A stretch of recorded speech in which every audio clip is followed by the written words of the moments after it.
Cette émission est une production de la télévision régionale des Moulins.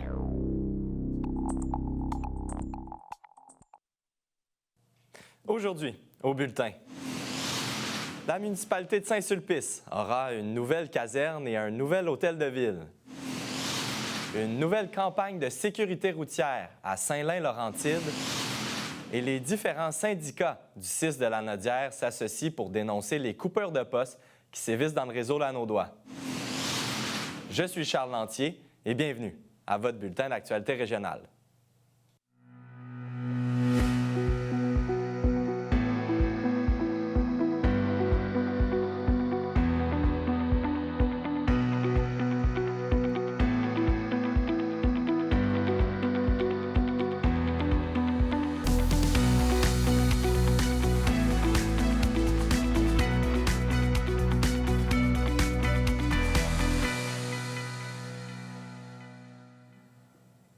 Bonjour, Mesdames, Messieurs. C'est vendredi dernier, sur le terrain de l'ancien hôtel de ville de Saint-Sulpice, que la municipalité et le gouvernement ont annoncé la construction d'un bâtiment qui sera constitué de la mairie et d'une nouvelle caserne de pompiers.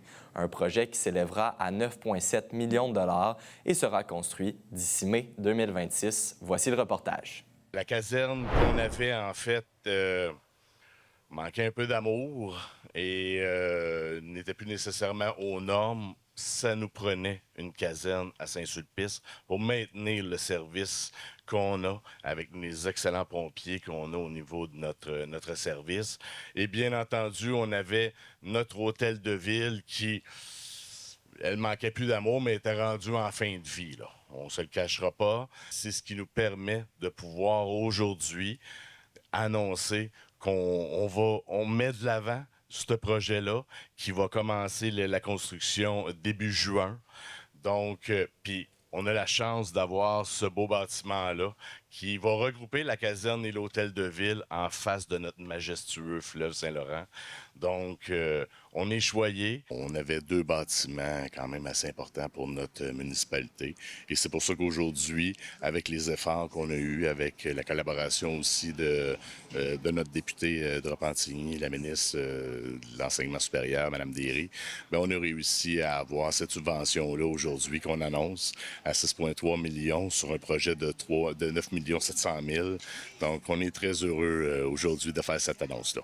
Un hôtel de ville au niveau d'une ville, bien, c'est quand même le cœur de la démocratie de notre communauté. Donc, je suis convaincu que les Sulpiciennes, les Sulpiciens vont être très fiers de leur hôtel de ville. Ça va aussi permettre à nos employés, les employés de la ville de Saint-Sulpice, puis tout le personnel de travailler dans un environnement qui est beaucoup plus propice que ce qu'on avait. Tout est prêt, là, sont vraiment prêts à aller de l'avant. Tout le monde est là, tout le monde a déjà, puis ça a été démoli il y a quelques mois déjà.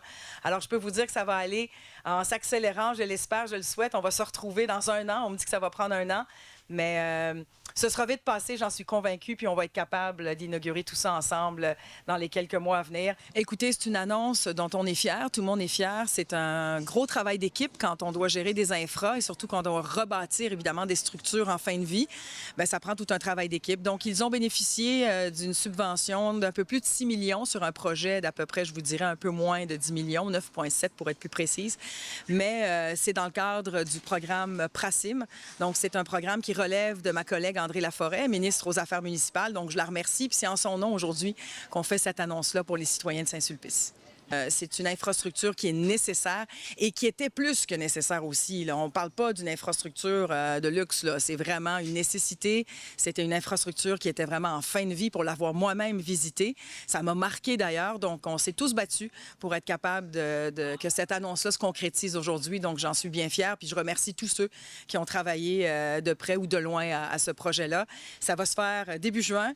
Ils vont commencer. On est sur le terrain même où tout a été démoli. Donc, d'ici un an, on va pouvoir justement desservir les citoyens d'une manière beaucoup plus efficace puis beaucoup plus sécuritaire aussi.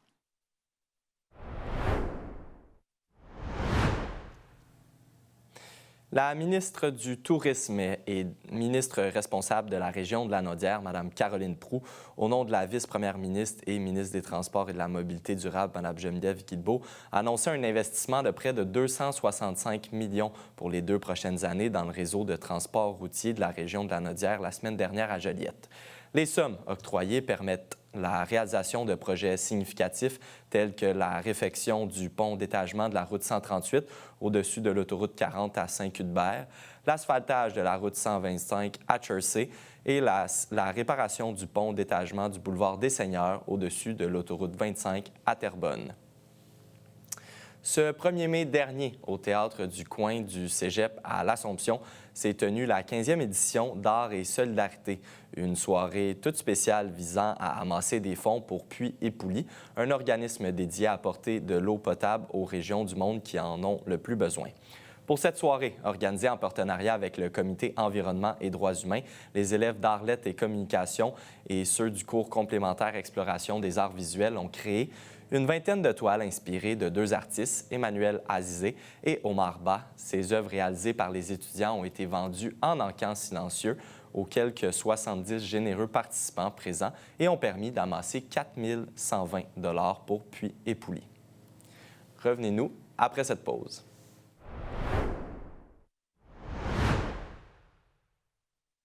Rendez-vous sur le site de tvrm.ca. Consultez votre programmation, vos émissions et l'actualité dans l'anneau d'hier. Si vous désirez revoir ou si vous avez manqué un épisode, n'ayez crainte, toutes vos émissions se retrouvent sur votre site Internet. Devenez membre de TVRM, c'est contribuer au développement de sa mission et de sa communauté. Ne manquez pas votre bulletin en direct le mardi et le jeudi midi pour être informé de tout ce qui se passe dans votre région et plein d'autres émissions sur votre communauté. La télévision régionale des Moulins, pour voir et être vu. Du nouveau à TVRM. Regardez toute la programmation en continu sur tvrm.ca/en direct. Que vous soyez fan de musique, de culture ou d'actualité, ne ratez pas cette chance de suivre les événements et les personnalités de votre région.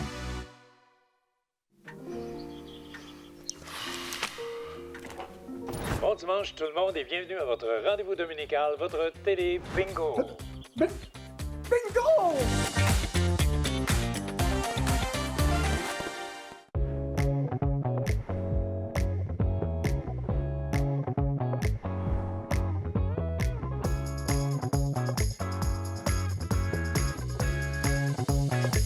Bienvenue à Cuisine Dimanche. Oui, c'est exact. Je comprends. Je dois dire que c'est très piquant. Ça bouge sur le table. Parce que la cuisine, c'est le partage. Oui. C'est vraiment très, très bon. Bon appétit.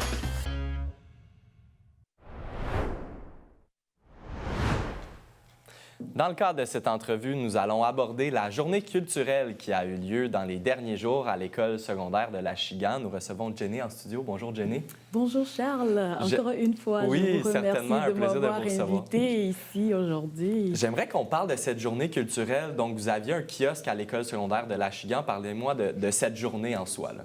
Merci beaucoup. D'abord, pour moi, l'éducation culturelle de nos jeunes, je trouve ça vraiment très, très important parce que je me dis que plus au jeune âge, ils savent ce qui est le nouveau, ce qui est la nouveauté, ce qui est en dehors de ce qu'ils connaissent, on aura un monde meilleur parce que ça vient comme briser un peu le stéréotype, ça vient favoriser le vivre ensemble et cultiver le respect de la différence et tout. Donc, ça a été vraiment une journée où j'ai animé un kiosque culinaire. Donc, on avait eu... Avec moi, j'ai travaillé avec 3 élèves qui ont apporté aussi une Camerounaise et puis 2 Haïtiennes. Donc, on avait une table où on a fait découvrir un peu la gastronomie africaine, haïtienne en même temps. C'était sur l'heure du dîner, les élèves pouvaient passer au courant de la journée. Parlez-moi un peu de comment ça s'est déroulé, là. C'était juste à l'heure du dîner. Ça a été 1 heure top chrono et je n'ai jamais vu aussi une foule s'avancer vers mon kiosque depuis où j'ai commencé à faire des dégustations et tout. Donc, ça a été très, très bref et puis ça a été très occupé. Donc, on avait eu, au cours de cette journée-là, presque 1000 élèves qui étaient autour de notre kiosque. En même temps, on avait le kiosque de dégustation, mais j'ai installé aussi un coin photo où les enfants pouvaient aller se déguiser en roi, en reine. Donc, ils avaient tous les accessoires, ils choisissaient et puis se prenaient en photo. Donc, c'était très, très agréable. Parce qu'il faut le dire, vous êtes aussi entrepreneur, vous avez un service de traiteur, donc c'est important pour vous de vous impliquer dans la communauté puis d'avoir cette expertise-là culinaire pour faire découvrir la nourriture là, aux gens de l'école secondaire. Oui, oui, effectivement, je le trouve encore plus le fait que je sois dans l'agroalimentaire.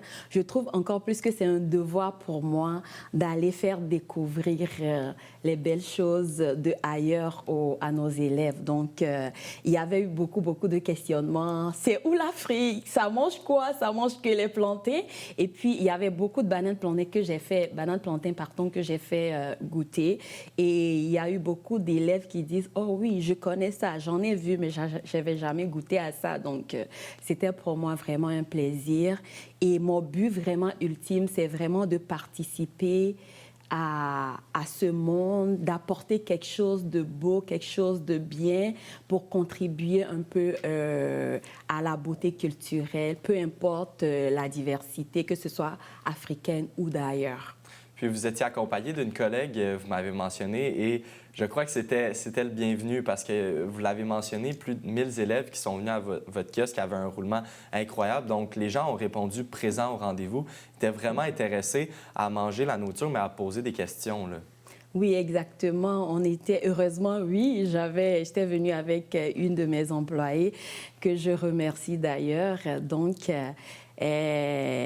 au début, j'avais prévu pour 300 personnes. Pour de vrai, j'en ai fait pour 300 personnes. Mais quand j'ai vu la foule, j'ai dit, écoute, il faut qu'on réduise nos portions parce que c'est inacceptable pour moi qu'un élève fasse la file. Parce qu'à un moment donné, on a dit non, il faut faire la file. Donc, il venait, je trouve pas ça juste que quelqu'un fasse la file et qu'il ne trouve pas quelque chose à goûter. Donc, on a dû vraiment réduire nos portions pour que chaque élève qui est passé à cette table-là puisse avoir quand même quelque chose à goûter. Et je profite aussi pour faire un coucou aux 3 élèves de l'école secondaire 5. Elles étaient à leur 5e année, 2 Haïtiennes, une Camerounaise, qui m'ont beaucoup aidée. Je suis désolée, je ne me rappelle plus de leur nom pour pouvoir les mentionner, mais ils étaient là. Le professeur aussi de danse, Josiane, je profite pour lui faire un coucou. Je remercie l'école secondaire de la Chigan qui a permis cette initiative. Et j'espère que les initiatives comme ça vont toujours continuer dans nos écoles pour nos jeunes. Merci beaucoup, Jenny, d'avoir été de passage. Puis on vous souhaite de visiter d'autres écoles de la région pour faire découvrir la culture culinaire. Donc, merci beaucoup. Merci beaucoup. Et je suis ouverte pour toutes les écoles, Super. que ce soit primaire ou secondaire, me contacter pour Parfait. éventuels événements. Merci beaucoup, Jenny. Merci, Bonne journée. Charles. Bonne journée.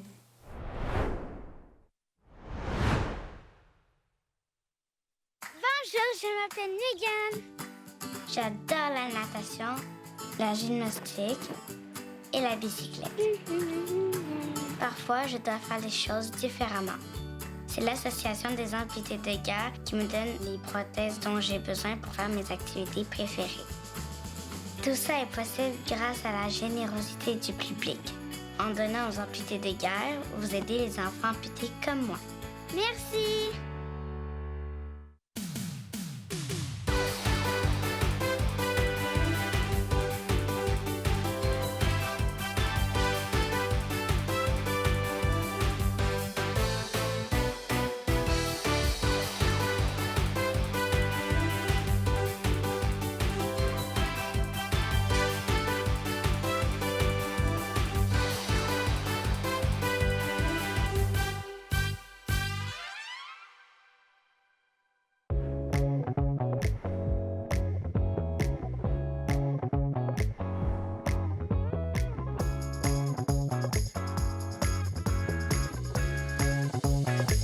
Bienvenue à Cuisine du Monde.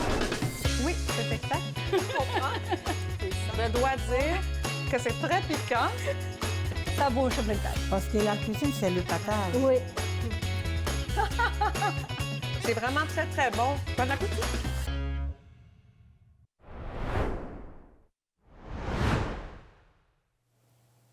Le maire de Mascouche, Guillaume Tremblay, a été nommé président de l'Union des municipalités du Québec, l'UMQ, pour un mandat d'1 an.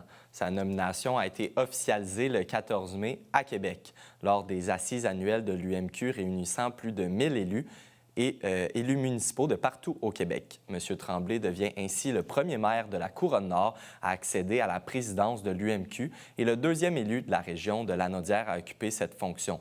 Il succède à Martin Danfous, maire de Varennes, qui a assumé la présidence au cours des 2 dernières années.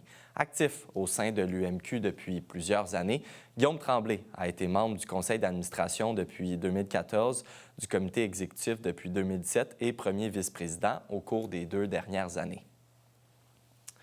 Toujours du côté de Mascouche, les adeptes de pickleball seront heureux d'apprendre que 5 terrains de tennis du parc Gérard-Pézan sont désormais partagés avec le pickleball grâce à un nouveau lignage permettant l'ajout de 10 terrains supplémentaires sur le territoire. En pleine expansion, le pickleball connaît une popularité grandissante partout au Québec et Mascouche n'y échappe pas. Pour faciliter la pratique libre de ce sport, des filets amovibles seront disponibles au chalet du parc lors de la présence d'un surveillant. Les terrains sont accessibles sur réservation en ligne.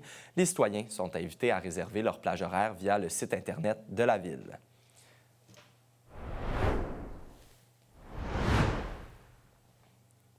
C'est la semaine dernière que la Ville de Saint-Nain-Laurentide a dévoilé sa toute nouvelle campagne de sécurité routière. Le tout avait lieu à l'école primaire du Ruisseau et plusieurs partenaires de cette campagne y étaient. Voici le reportage. Le projet qu'on a mis en place aujourd'hui avec la collaboration de la SAAQ et de la municipalité de Saint-Lin, c'est un projet qui nous tenait à cœur. Ça a été débuté auprès de l'automne dernier avec l'initiative de la municipalité de Saint-Lin pour mettre en place justement les panneaux ralentissés dans les zones scolaires. De par la pancarte, on veut provoquer un changement de comportement au niveau des usagers de la route, qui est les conducteurs de tous véhicules confondus, pour justement qu'ils adaptent leur comportement à on est près d'une école, c'est votre vitesse. Dans le fond, tous les comportements sécurité routière qu'on veut modifier, c'est de par la présence du panneau qui, dans le fond, qu'il y a une petite pensée de « Oh! » Il y a un policier, même si ce n'est pas un vrai policier, mais de le faire penser, de changer les comportements. Tous les abords des écoles à Saint-Nain-Laurentide, en 2025, font l'objet d'une campagne pour améliorer la sécurité routière, puis rappeler aux automobilistes qu'un comportement prudent est toujours de mise, surtout aux abords des écoles, parce qu'on ne veut pas qu'il arrive quoi que ce soit à nos jeunes. Puis l'idée aussi, c'est, devant les écoles, c'est 30 km/h la limite. C'est pour ça qu'on met des panneaux corridors scolaires avec des couleurs de plus en plus fluorescentes, je dirais voyantes. Mais la différence d'un véhicule qui roule à 50 km/h versus 30 km/h s'il y a à faire un freinage d'urgence, la distance de freinage, là, si on est à 50 km/h, est augmentée de 35 mètres. C'est la différence entre un enfant qui va retourner chez eux avec une bonne frousse, mais en sécurité, ou un enfant qui va être obligé de partir en ambulance. Donc, j'en profite aujourd'hui avec l'occasion que vous me donnez pour rappeler à tous les citoyens de Saint-Nain-Laurentide que c'est important d'avoir des bons comportements. Puis cette campagne-ci est pour nous rappeler que c'est tout ensemble qu'on peut faire une différence. Oui, tout à fait. L'idéation est venue de notre département des communications et de notre comité de sécurité routière à la Ville de Saint-Nain-Laurentide. Et grâce au bon travail qu'on a accompli ces dernières années, on a développé des excellents liens avec nos partenaires de la SAAQ, avec nos partenaires de la SQ et aussi les différentes directions d'école, les conseils d'établissement. Il y a des discussions qui ont lieu depuis longtemps et aujourd'hui, cette campagne-là est le fruit de cette collaboration-là. Mais si j'avais une médaille de créativité à donner, je la donnerais à notre équipe des coms à Saint-Nain-Laurentide qui est pilotée de main de maître par Guylaine Gagné. La SAC a été interpellée par la Ville de Saint-Nain-Laurentide pour les accompagner financièrement dans la mise sur pied de leur campagne en sécurité routière. Il faut savoir que la SAC a une enveloppe budgétaire pour soutenir les initiatives en sécurité routière, que l'on soit une municipalité, MRC, OBNL. Donc, on est là pour soutenir, pour évidemment mettre des beaux projets au monde comme celui-ci afin d'améliorer le bilan routier, de changer les comportements. Dans le fond, on veut que les villes fassent des projets en sécurité routière, puis on veut qu'elles sachent qu'il y a une enveloppe budgétaire donc qui peut être mise à leur disposition. Et nous, les conseillers en relation avec le milieu, on est là pour soutenir et surtout aussi les aiguiller. Des fois, il y en a qui n'ont jamais fait de campagne, ça peut paraître effrayant, mais on est une équipe qui sommes là pour justement les outiller dans ce genre de processus. C'est certain qu'il y a un premier aspect qu'on parlait aujourd'hui, l'aspect, dans le fond, en prévention. On a installé les différents panneaux à travers la municipalité de Saint-Lay-Laurentide pour mettre justement l'accent sur la prévention auprès des écoles. Les panneaux vont être appelés à changer d'endroit à différents moments donnés au courant de l'année. Puis, par la suite, c'est certain qu'il va y avoir des campagnes de répression qui vont avoir lieu à différents endroits dans la municipalité également, suite à la mise en place des panneaux.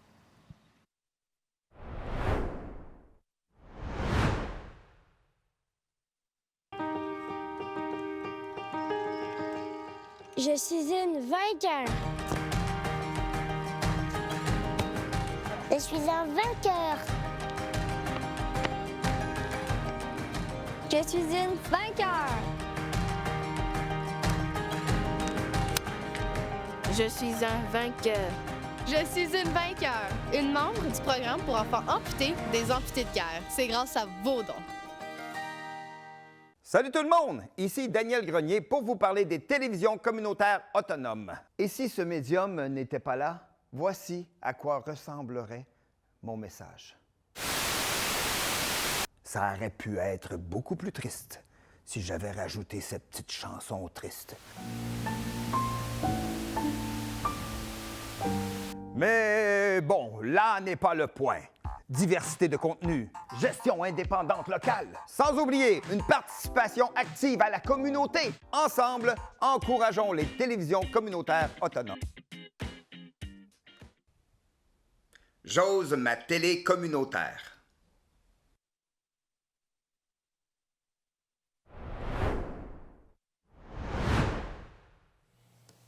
Dans les derniers jours, les différentes instances syndicales représentant les employés du CIS de la Naudière se sont associées afin de mettre de l'avant et dénoncer les coupures de postes qui seront effectuées d'ici le début de juin dans le réseau Lanaudois. Voici un résumé de la conférence de presse. On représente l'ensemble des travailleuses et travailleurs du CIS de la Naudière qui, cette semaine, ont eu une dure nouvelle à apprendre dans le contexte de rigueur budgétaire, toujours avec ces demandes là, de Santé Québec à réduire les dépenses. Eh bien, on apprenait que plus de 150 postes seront abolis là, au plus tard le 6 juin de cette année. Une annonce qui fait très mal. Rappelons que depuis le début de l'année, on a déjà vécu plusieurs mesures de compression. On a commencé par un gel d'embauche de tout le secteur bureau et de l'administration, pourtant essentiel au bon rouage du réseau.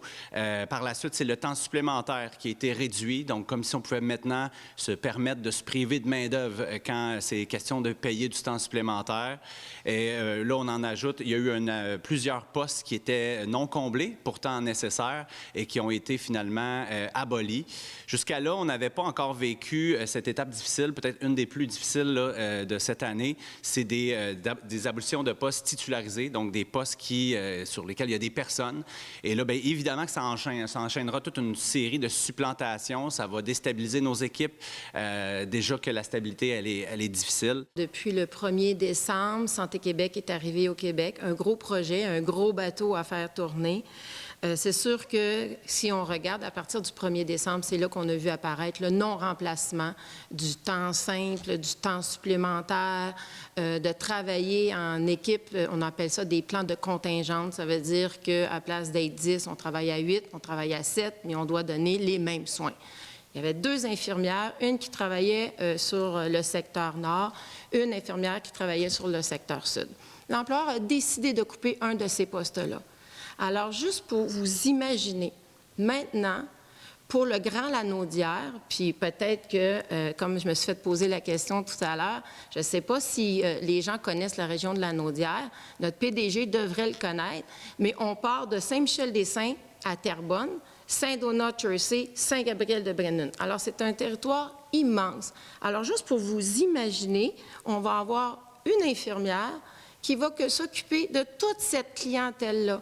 Alors, quand on dit que les soins ne sont pas coupés, ça laisse à réfléchir. De notre côté, ce qu'on revendique, au contraire, c'est de mettre l'accent sur la prévention. On vient de couper dans des services de prévention. Ce que ça fait, c'est que ça va aller vers le curatif. Si on n'investit pas dans des services de première ligne pour la jeunesse, dans le cas qui nous occupe, ça va aller éventuellement vers la DPJ. C'est pas ça qu'on souhaite, puis ça va entraîner plus de coûts. La population lanaudoise a le droit à des services qui sont publics, gratuits, accessibles et de qualité. Et puis, à force de couper, bien, comment on va s'assurer de cette qualité-là parce qu'on manque de bras, comme le disait notre collègue Simon.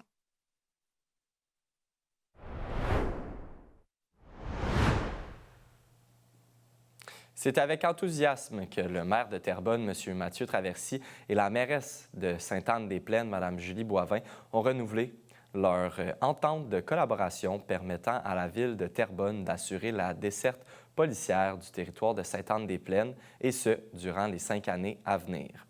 Le maire de Terrebonne a mentionné que depuis le début de l'entente en 1990, nous avons travaillé très fort pour offrir à la population de Sainte-Anne-des-Plaines un service de police proactif et efficace. C'est pourquoi nous sommes heureux de poursuivre cette collaboration. Il croit que dans le cadre de cette entente, autant la ville de Sainte-Anne-des-Plaines que celle de Terrebonne sont gagnantes. Les citoyens des deux villes continueront d'être bien desservis par un service de police compétent, humain et professionnel.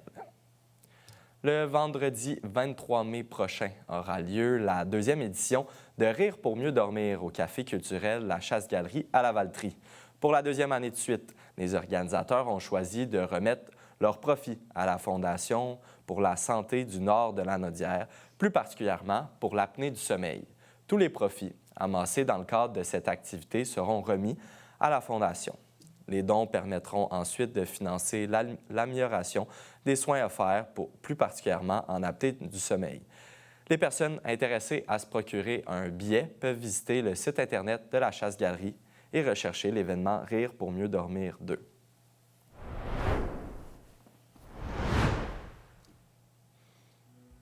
C'est ce qui conclut votre bulletin d'actualité régionale. Au nom de toute l'équipe, merci d'avoir été des nôtres.